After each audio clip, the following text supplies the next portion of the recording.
গাজীপুরের শ্রীপুরে অসহায় হতদরিদ্র শীতার্ত মানুষের মধ্যে কম্বল বিতরণ করা হয়েছে। শুক্রবার সকালে উপজেলার তেলিহাটি ইউনিয়নের ট্যাংরা গ্রামে শাহজালাল ইসলামী ব্যাংকের উদ্যোগে 4 শতাধিক শীতার্ত মানুষের মাঝে এসব কম্বল বিতরণ করা হয়। এ সময় সাবেক ছাত্রনেতা আলমগীর হোসেনের সভাপতিত্বে ও শ্রীপুর উপজেলা শিল্পাঞ্চল শ্রমিক দলের সদস্য সচিব রানা আহমেদ আকন্দের সঞ্চালনায় প্রধান অতিথি হিসেবে উপস্থিত ছিলেন বাংলাদেশ জাতীয়তাবাদী বিএনপির কেন্দ্রীয় কমিটির সহ-স্বাস্থ্য বিষয়ক সম্পাদক ডক্টর রফিকুল ইসলাম বাচ্চু। বিশেষ অতিথি হিসেবে উপস্থিত ছিলেন ইঞ্জিনিয়ার খন্দকার মেজবা উদ্দিন। এ সময় পৌর যুবদল নেতা মনির হোসেন, তেলিহাটি ইউনিয়ন স্বেচ্ছাসেবক দলের নেতা রইস উদ্দিন ফকির, 4 নং ওয়ার্ড যুবদলের সভাপতি খোকন মিয়া, গাজীপুর জেলা ছাত্র দলের সাংগঠনিক সম্পাদক রানা প্রতাপ, তেলিহাটি ইউনিয়ন যুবদল নেতা আলামিন শেখ, শ্রীপুর উপজেলা জিয়া সাংস্কৃতিক জাসাসের আহ্বায়ক সদস্য আরিফুর রহমান, ছাত্রদল নেতা জাহিদ হাসান, মারুফ হাসান অপু, হাফিজ উদ্দিন সহ স্থানীয় নেতৃবৃন্দ উপস্থিত ছিলেন। আপনাদেরই কম্বল, আমাদের অর্থায়নে না, কথাটা বুঝে নিয়ে আমরা আশা করি আমাদের ডাক্তার ভাই রফিকুল ইসলাম বাচ্চু এমপি হয়ে আসবেন ইনশাল্লাহ। তখন ইনশাল্লাহ আমরা এখানে একটু জনহিতকর কাজ করব, যেটাই হয় এলাকাবাসীর জন্য কর্মসংস্থান হবে, শিক্ষার জন্য যে হয়, ধার্মিক যাই হয়, একটা উদ্যোগ লাগে, মন লাগে। আবার চেষ্টা অনেক করছি, অনেকবার চেষ্টা করেছি বিগত সময়ে, কিন্তু এই স্বৈরাচারী ইয়ের আমলে করতে পারি না। বিভিন্ন রকমের বিভিন্ন জামালা যারা এখানে আছেন তারা জানবেন।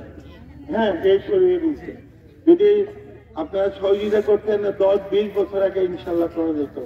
আমি আলাদা ব্যাংকের ডিরেক্টর, তো সেই জন্য আমাদের অর্থের কোনো অসুবিধা ছিল না, সুযোগ অর্থের এবং কোনো কিছু ছিল না, কিন্তু এটা হয় না, আপনারা বঞ্চিত হয়েছেন, তাই না? এখন সহযোগিতা করেন নতুন সরকার, আমরা আশা করি যে বিএনপি সরকার আসবে, আমাদের প্রত্যাশা।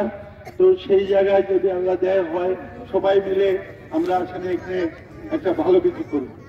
এই প্রকাশ হিসাবে আজকে উনি এই আয়োজন করেছেন জনাব ইঞ্জিনিয়ার মেজবা উদ্দিন সাহেব, ডাইরেক্টর আরফা ইসলামী ব্যাংক। ওনার বক্তব্য শুনে আপনারা বুঝতে পারছেন উনি কোন লেভেলের মানুষ এবং কতটা ভালো মানুষ। মানুষ কথা থেকে তার কথা, বাচন ভঙ্গি বা তার যে তার বক্তব্য যেটা বেরিয়ে আসছে, অত্যন্ত ভালো মানুষ এবং ধর্মের সাথে জড়িত। যে তাবলিগ জামাত হয়, উনি অলরেডি আজকে ওইখান থেকে আসছেন, টঙ্গী থেকে আসছেন। এবং কয় তারিখ থেকে জামাত হচ্ছে? 31 তারিখ, 3 দিনের জামাতে। আমরা নিয়মিত মেডিকেল ক্যাম্প করতাম। আমি প্রায় 20-25 বছর আমি ইসলামী মেডিকেল ক্যাম্প করছি। এখন আর পাই না, কিন্তু ধুলায় একদম এখন একটু শ্বাসের সমস্যা হয়। গত 2-3 বছর আমি যাইনি। মানে আমি প্রায় 25 বছর এখানে মেডিকেল ক্যাম্প করেছি আমরা ইসলামাই আগত ইউতে।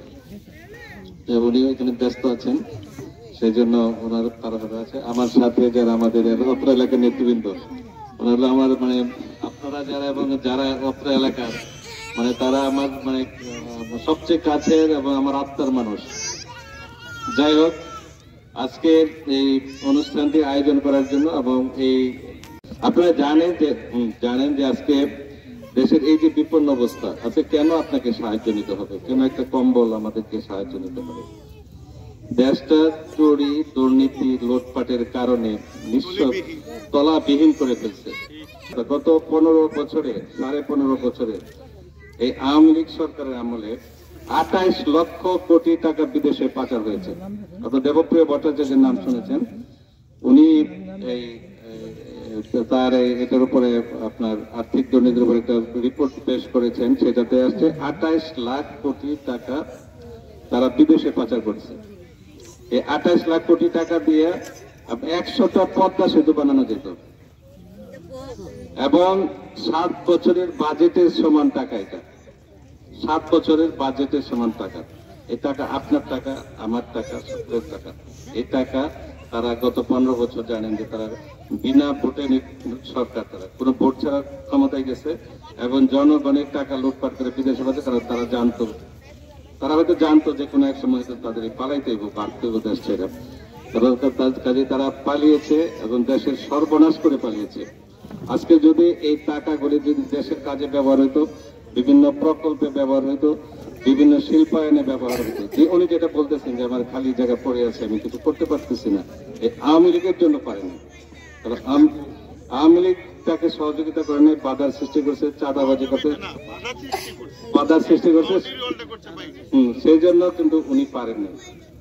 কাজে সেই পরিস্থিতি যদি তা আজকে দেশের ভালো পরিস্থিতি থাকতো এবং এই টাকা, এই পরিমাণ টাকা যদি তারা লুটপাট না করতো, এই পরিমাণ টাকা যদি তারা বিদেশে পাচার না করতো, জনগণের এই টাকা যদি আত্মসাৎ না করতো, তাহলে আজকে হয়তো আপনাদের এভাবে কম্বল নিতে আসতে হতো না, কারণ আপনারা নিজেরা স্বয়ংসম্পূর্ণ থাকতেন।